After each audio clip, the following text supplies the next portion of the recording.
السلام علیکم۔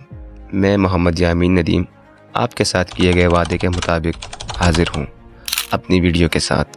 بنا کسی دیری کے اپنی آج کی ویڈیو کا آغاز کرتے ہیں۔ اللہ تعالیٰ کی تخلیقات اصل معنوں میں ایک شاہکار ہے، ایک خوبصورت اور حیرت انگیز شاہکار۔ ہم اپنے آس پاس موجود اللہ تعالیٰ کی بنائی گئی ان گنت تخلیقات کو دیکھتے ہیں۔ کیا کبھی ان پر غور کیا ہے؟ کیا کبھی ان کے بارے میں سوچا ہے؟ کیا کبھی ان کی خوبصورتی کو ذہن کے پردے میں لانے کی کوشش کی ہے؟ اسی تخلیقات میں سے سب سے بہترین تخلیق انسان ہے۔ آپ نے اپنے آس پاس کی چیزوں پر تو غور کیا ہوگا، مگر کیا کبھی آپ نے خود پر غور کیا ہے؟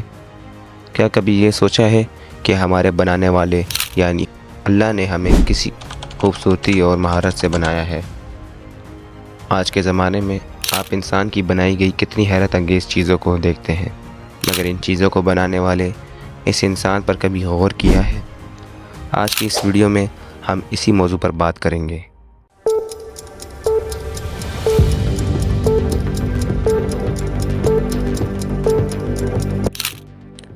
انسان، کبھی سوچا ہے کہ انسان کی پیدائش کا مقصد کیا رہا ہوگا؟ انسان ہونے کے ناطے یہ جاننا ہماری اولین ترجیح ہے کہ آخر ہمیں بنایا کیوں گیا۔ یوں تو ہم سب مسلمان کچھ نہ کچھ معلومات اس حوالے سے رکھتے ہیں۔ ہر انسان کے پاس اس کا کوئی نہ کوئی جواب ضرور موجود ہوتا ہے، اور جن کے پاس اس کا جواب نہیں، وہ جواب حاصل کرنے کی چاہ ضرور کرتا ہے۔ کچھ وقت پہلے یہ سوال میرے ذہن میں بھی سوالی نشان بن کر ابھرا تھا، اور مجھے جو جواب ملا ہو سکتا ہے دوسروں کے جوابات اس سے مختلف ہو، لیکن جتنا میری عقل کا تقاضا ہے میں نے اسی حساب سے جواب کی جانچ پڑتال کی، جس کی ابتدا سے ہی کی، یعنی انسان کی پیدائش جب فرشتوں کی پیدائش ہو چکی تھی۔ سوال یہی سے ہی شروع ہوتا ہے کہ فرشتے اتنی زبردست مخلوق، اتنی فرمانبردار مخلوق کے ہوتے ہوئے پھر انسان کی پیدائش کی ضرورت کیوں پڑی؟ اگر انسان پہلے پیدا ہوتے اور پھر بعد میں فرشتے بنائے جاتے، یا پھر صحیح لفظوں میں تخلیق کیے جاتے تو سمجھ آتی، یعنی انسان جو کہ ایک خطا کا پتلا ہے اور فرمانبردار بھی نہیں، اس کے بعد فرشتوں جیسی پرفیکٹ مخلوق کا بننا سمجھ آتا ہے۔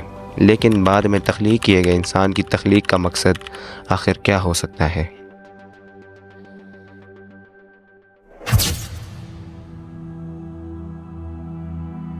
تو اس کا جواب اوپر دیے گئے سوال اور اس کے بحث میں ہی موجود ہے۔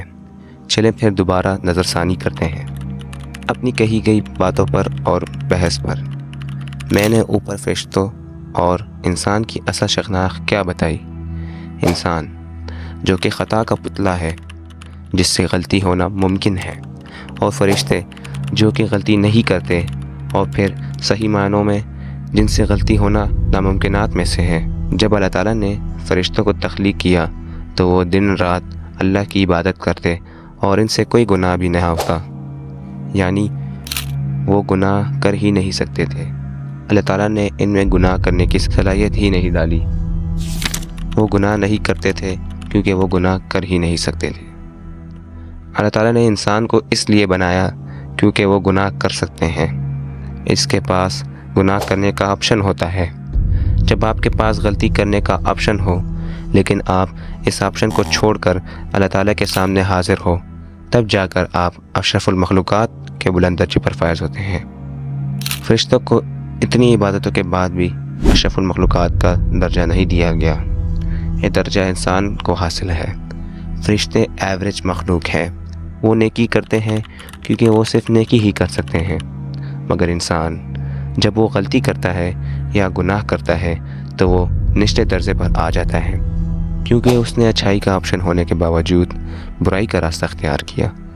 اس کے پاس دونوں راستے کا اختیار ہے، مگر جب انسان گناہ کر سکتے کے باوجود نہیں کرتا تو وہ فرشتوں سے بھی اعلیٰ ہو جاتا ہے۔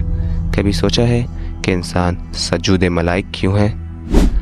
اس کی وجہ یہی ہے کہ اللہ تعالیٰ نے انسان کو اختیار دیا ہے، وہ صحیح اور غلط دونوں کا چناؤ کر سکتا ہے۔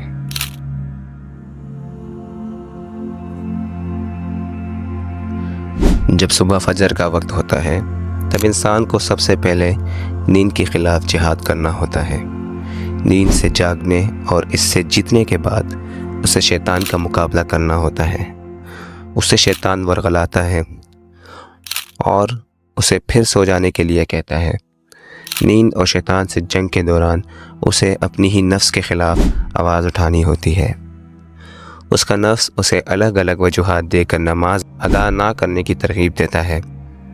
نفس اسے کہتا ہے کہ گرم بستر کو نہ چھوڑا جائے، اپنی نیند حرام نہ کی جائے، بعد میں اٹھ کر نماز قضا پڑھ لی جائے، ابھی بہت دیر ہے، تھوڑی دیر اور سو لیا جائے۔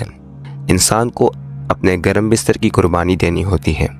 اور پھر اگر موسم سرما کی ٹھنڈی صبح ہو تو ٹھنڈے پانی سے وضو کرنا ہوتا ہے۔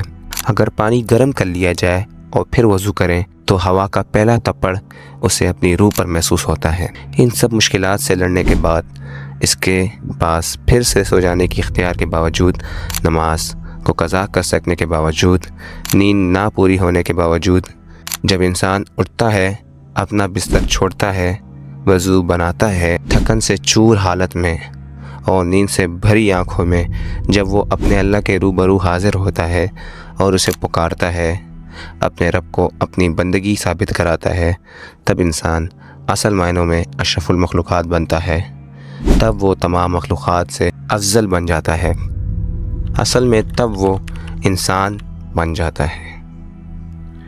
تو انسان کی پیدائش اس لیے کی گئی ہے کہ کوئی ایسی مخلوق ہو جس کے پاس اختیار ہو، صحیح اور غلط دونوں کرنے کا اختیار ہو، لیکن وہ غلط کر سکنے کے باوجود صحیح راستہ اپنائیں اور اپنے اللہ کے آگے خود کو پیش کریں۔ آج کے لیے بس اتنا ہی، ملتے ہیں اگلی ویڈیو میں ایک نئے سوال کے ساتھ۔ تب تک کے لیے اپنا خیال رکھیں، مجھے اپنی دعا میں یاد رکھیں۔ اللہ حافظ۔